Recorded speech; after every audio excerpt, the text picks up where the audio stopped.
Good morning, Acting Prime Minister of the People's Republic of Algeria, my brothers, Prime Ministers Mitchell and Prime Minister Drew,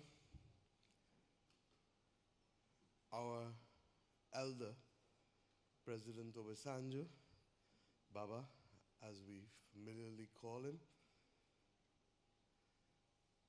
and my dear brother, Professor Orama, who really is the glue that has brought us all together for these continued efforts to forge what must be, as President Obasanjo outlined, our commitment to build global Africa. I apologize for my voice this morning, but I really want to engage and to say how honored we are as representatives of the diaspora to be in Algiers this morning, because it is now a historic, economic, and moral imperative for those of us who lead in this highly divided and challenging world at this point in time to find unity of purpose in spite of the variations in geography that confront us. We have been talking for too long. And when we leave Algiers, we go on to Addis Ababa for the second CARICOM Africa Union Summit. The first one having taken place a few years ago virtually, this one being the first in-person encounter after centuries of separation between the peoples of the diaspora and the people of Africa.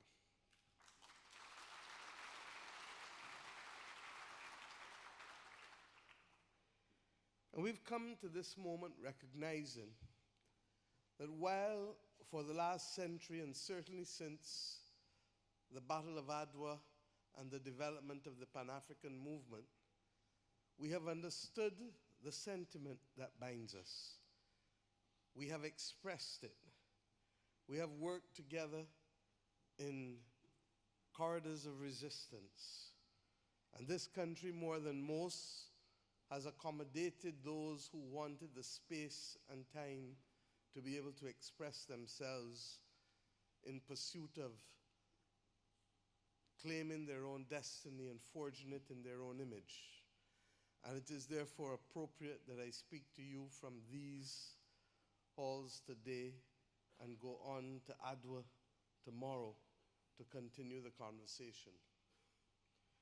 President Obasanjo left us with a very clear understanding that what confronts us is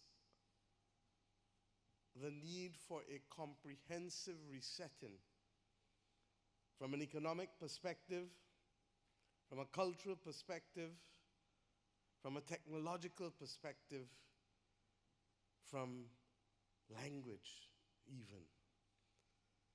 For we have been indoctrinated for centuries to believe that one race is inferior and one race is superior.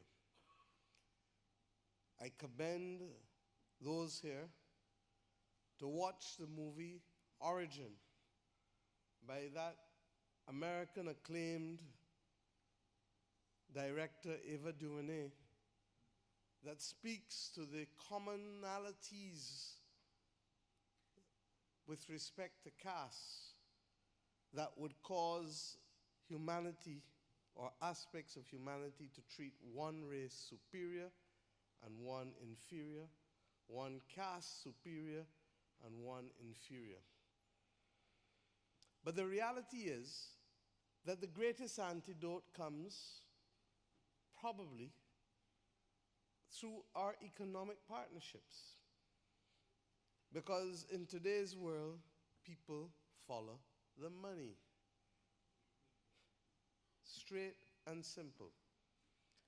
And we have now to move from just simply the claiming of bonds and familial ties to building the institutional framework and to creating the opportunities for trade and investment, for cultural exchange, for connectivity in a more structured way than we have ever done. The conversations and the rhetoric are simply not enough.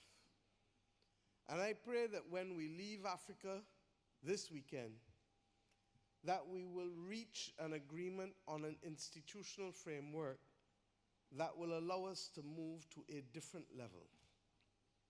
The concept of the Global Commission of Africa is important because if we were to simply harness the power of Africa globally, it would become a phenomenal force that could be ignored by no civilization or no country on the planet Earth.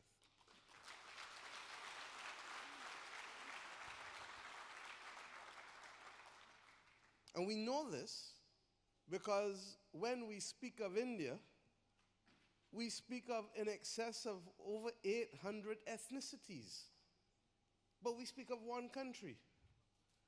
When we speak of China, we speak of over 250 ethnicities, but we speak of one country. And if we were to look within Africa itself, within Nigeria, you are speaking of over 300 ethnicities, even though most people only know the first four: Yoruba, Hausa, Igbo. When we speak of Ethiopia, the same applies. So what is it that stops us from claiming the global diaspora and acting accordingly in the same way that India and China have so done?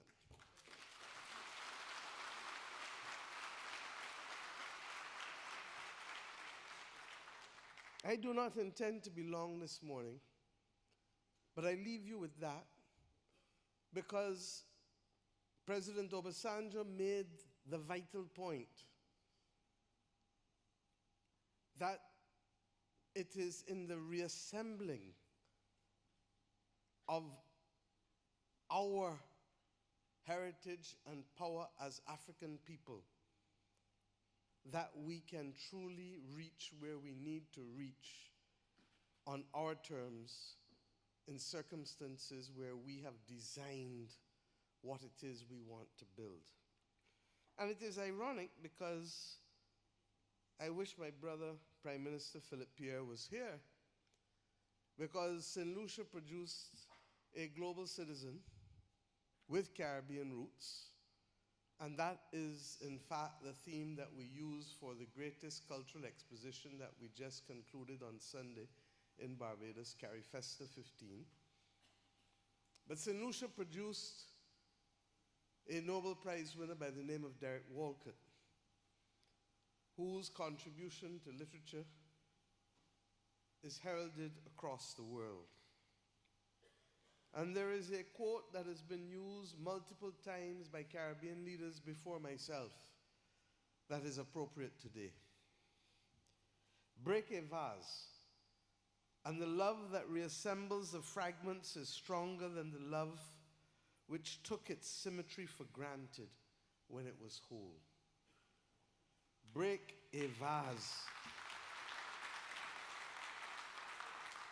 and the love that reassembles the fragments is stronger than that love which took its symmetry for granted when it was whole. My friends, across the Caribbean and Africa, we are the reassemblers.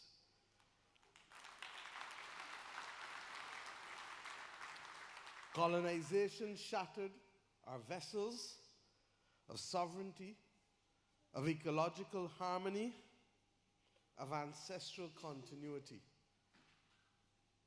And we can choose to allow those divisions to become deeper at the very time when AI and technology threaten to deepen the divisions and widen the inequity that our people face.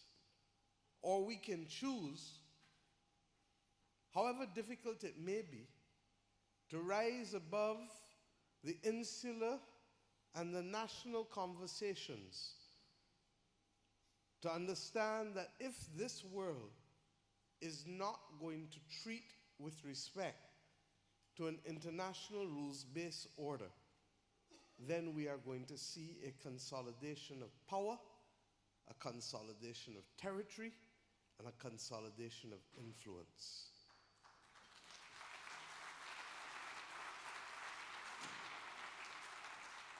And if that consolidation of power, of territory, and influence takes place, I ask the question, what becomes of the individual African countries and the diaspora? It is not for us to react to international circumstances. It is for us, to be firm craftsmen of the fate that we believe is ours, and to navigate in this perilous and uncertain world a future that reassembles the vase that was broken.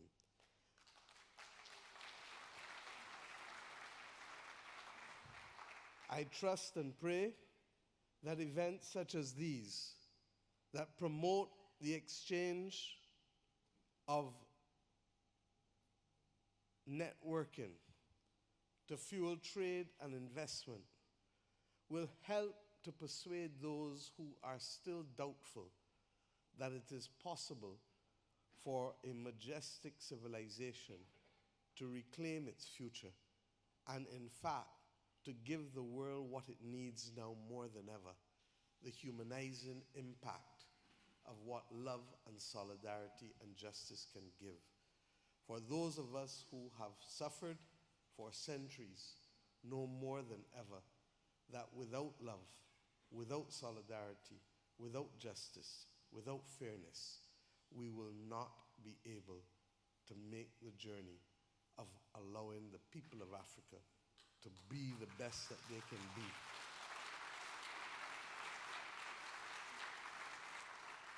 And to live in harmony with a planet that more than ever needs us to stand up for it. I pray that this Inter-Africa Trade Fair will create those opportunities, but more so, I pray that we leave here a little more conscious and a little more committed to doing the things that will allow President Obasanjo's dream to become a reality. The time has come for the Global Commission on Africa. Thank you.